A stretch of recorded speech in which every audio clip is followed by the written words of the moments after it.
মা বাবার খেদমত যদি এতই থাকে, তাহলে মিল্টন সমাদদার এত সুন্দর একটা সোনার ছেলে, আহারে ওর নিজের বাবাকেই ভালোবাসে না, হাজার হাজার মা বাবার খেদমত করার জন্য বসে আছে। কথা বলছে না কেন?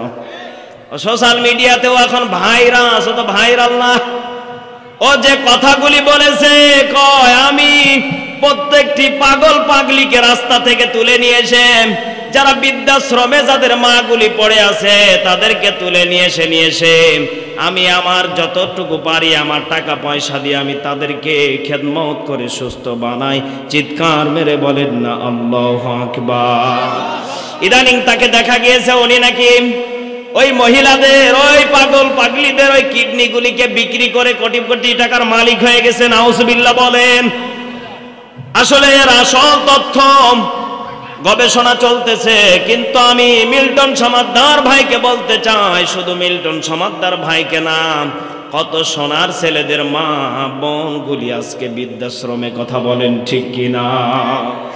এজন্য আমার বাবাজিরা, আল্লাহর কোরআন কি বলেন একটু খেয়াল করেন।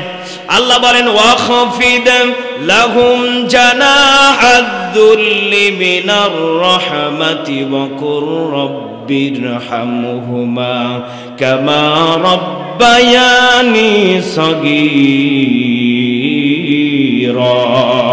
আল্লাহু আকবার। আল্লাহর কোরআন কত সুন্দর করে বললেন, এত সুন্দর করে আল্লাহ জানিয়ে দিলেন ওয়াখফিদ লাহুমা। আল্লাহ বলেন, হে বান্দারা তোমরা ডাউন করে ফেলো। কি করে ফেলো? ওয়াখফিদ। এখান থেকে আমি যেটা গবেষণা করে পেয়েছি, ডাউন করো। লাহুম জানাহাজ-যুল্লি, বিনয়ের ডানা। কিসের ডানা? রাসূল বলেন আল্লাহ পাক রব্বুল আলামিন জানায় যে এখানে জানাহাজ-যুল্লি মিনার রহমা, ডানা ধার করে আমাদের দিলেন। আল্লাহ বলে, বান্দা তোদেরকে আমি যেটা দিয়েছি এটার নাম হচ্ছে বাহু। কি আরো জোরে বলেন? এটা এখন যদি বলেন কারো শরীরের উপরে যদি এই বাহু দিয়ে আঘাত করেন, ও কি বাঁচবে? ওর মাজা পিঠ ভেঙে যাবে। এজন্য এই বাহু বল, এটা শক্তি, এটার উপরে ভিতরে সব হাড্ডি। কথা বলছেন না কেন? একটু খেয়াল করেন আমি কি বোঝাতে চাচ্ছি। আল্লাহ বলে, বান্দা জানাহাজ-যুল্লি মিনার রহমা, আমি আল্লাহ এ বাহু দ্বারা এখানে বলি নাই, পাখির ডানা এখানে আমি হাওলাত করে এখানে নিয়ে এসেছি। কেননা পাখির ডানা মুলায়েম, সল্প, নরম। কথা বলেন ঠিক কিনা? আল্লাহ বলেন ওয়াখফিদ লাহুমা জানাহাদ-দুল্লি মিনার রাহমাতি ওয়া কুর রাব্বিরহামহুমা কামা রাব্বায়ানি সগীরা। আল্লাহ বলে, বান্দা যদি কোনো বান্দা মা বাবার জন্য যদি এখানে কি হয়ে যায়, নরম হয়ে যায়, ডাউন হয়ে যায়, মা বাবা যখন বৃদ্ধ হয়ে যায় তখন মা বাবা একটু ঘন ঘন কথা বলে। কথা বলেন সত্য না মিথ্যা? আচ্ছা বলেন তো দেখি, আমি বিভিন্ন জায়গায় এটা তথ্য দিয়ে থাকি।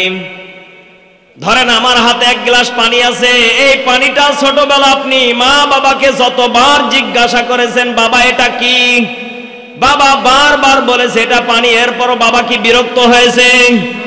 কথা বলছে না কেন? বিরক্ত হয়েছে। বাবা জানে আমার ছেলের, আমার মেয়ের এখনো পর্যন্ত ওর মেধা নেই, জ্ঞান নেই, যার কারণেই তো বারবার করে আমাকে জিজ্ঞাসা করছে। আমি বাবা হয়ে এটাকে রাগা যাবে না, খুশি মনে বলার প্রয়োজন আছে না নেই? আল্লাহ বলে, বান্দা ঠিক একই ভাবে আমি আল্লাহ তোকে এটাই বোঝাতে চাচ্ছি। এই ছেলে, এই পাগড়ি পর, বাহ এত সমস্যা কি? হ্যাঁ, যুবক মানুষ একা একা উঠে যা, কি এসব? আর মাত্র কয়েক মিনিট কথা বলবো, বসো। আপনার কি কষ্ট হচ্ছে? আপনাদের শেষ করে দেই। এত সুন্দর তাফসীর, তুমি ঝামেলা করতেছো কেন? আল্লাহ বলে, বান্দা এত সুন্দর আমি আল্লাহ তোকে জানিয়ে দিলাম যেই কথা বলতে চাচ্ছিলাম। মা বাবা যখন বৃদ্ধ হয়ে যায় তখন বোঝাতে চায়, হ্যাঁ আমার বান্দা বান্দিরাম, তোর বাবা তোর মা তোকে ছোটবেলা বারবার করে তুই বলেছিলি, এরপরও বিরক্ত হয় নাই। এখন তোর মা বাবা বৃদ্ধ হওয়ার পরে ওই একই অবস্থা তোদের মতো হয়ে গেছে, বারবার করে কথা বলবে, তোদেরকে প্রয়োজনে গালি দেবে, এরপরও তোদেরকে মুলায়ম হওয়া লাগবে। কথা কার? আজকে কি তা হচ্ছে? বেশি কথা কইলে বুড়ি তোকে ঘাড় ধাক্কা করে নদীতে ফেলে দেব। এ কথা বলছে না কেন? এ বুড়া, বেশি যদি কথা বলিস তোকে আজকে এই বাড়ি থেকে বের করে দিব। কথা বলছে না কেন? এরকম রূপার সন্তানগুলি আছে না নেই? হ্যাঁ যুবক ভাইয়েরা, বৃদ্ধ বাবাজিরা, আমি আপনাদেরকে বলতে চাই, এজন্য যারা বৃদ্ধ বাবাজি আছেন অতিরিক্ত কথা বলা যাবে না। কেননা যুবকদের এখন শরীর গরম। কথা বলেন ঠিক কি না? এজন্য আমার কলিজার টুকরা মা বোনেরা, কলিজার টুকরা বৃদ্ধ বাবাজিরা, যুবক ভাইয়েরা, আমাদের সকলকেই মা বাবার প্রতি নরম সলভ হওয়া দরকার আছে না নেই? মোলায়েম হওয়া দরকার আছে না নেই? আল্লাহ এখানে পাখির ডানা না দিয়ে হেলিকপ্টারের ডানা দিতে পারতেন। আল্লাহ এখানে বিমানের পাখা দিতে পারতেন। তাদের পাখা আছে না নেই?